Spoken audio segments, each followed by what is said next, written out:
अपनी सीट की पेटी बांध लीजिए क्योंकि देश में एक बार फिर से लॉकडाउन लगने जा रहा है। देश के प्रधानमंत्री नरेंद्र मोदी ने अपने संबोधन में इस बात का जिक्र किया है। देखिए, इजरायल और ईरान के बीच जो युद्ध की स्थिति चल रही है, इस बीच प्रधानमंत्री नरेंद्र मोदी ने पहली बार सार्वजनिक तौर पर बयान दिया।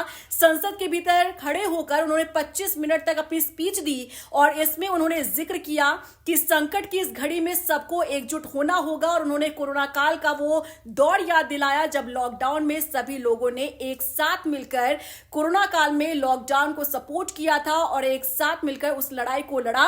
और इसी को याद दिलाते हुए प्रधानमंत्री नरेंद्र मोदी ने यह कहा कि संकट की इस घड़ी में सब लोग अपनी सीट की पेटी बांध लीजिए क्योंकि एक बार फिर से हम लोगों को उसी तरह से लड़ने की जरूरत है। अब प्रधानमंत्री मोदी के इस बयान को इस बात से जोड़कर देखा जा रहा है क्योंकि देश में गैस और तेल की जिस तरह से किल्लत हो रही है, इसके बाद कई रेस्टोरेंट और ढाबे और होटल्स बंद हो रहे हैं, लोगों का व्यापार ठप हो रहा है और कई जहाज ऐसे फंसे हुए हैं जो तेल और गैस की सप्लाई जो भारत तक आनी थी। लेकिन अब आप समझ सकते हैं कि भारत में इन तमाम चीजों की किल्लत हो रही है, कमी हो रही है, लेकिन अब तक सरकार और सरकार के अधिकारी ये कहते रहे कि चिंता करने की कोई बात नहीं है क्योंकि किसी तरह से कोई किल्लत नहीं है। लेकिन प्रधानमंत्री नरेंद्र मोदी संसद के भीतर खड़े होकर अगर ये कह दे कि आप अपनी सीट की पेटी बांध लीजिए क्योंकि संकट के इस दौर से लड़ने की जरूरत है, एकजुटता की जरूरत है और कोरोना काल की अगर वो याद दिला दे तो आप समझ सकते हैं कि देश एक बार फिर से लॉकडाउन की ओर आगे बढ़ रहा है। क्या आपको लगता है कि क्या वाकई में संकट की घड़ी में हम फिर से लॉकडाउन की ओर आगे बढ़ रहे हैं? क्या फिर से हमें घर में कैद होने को मजबूर होना पड़ेगा?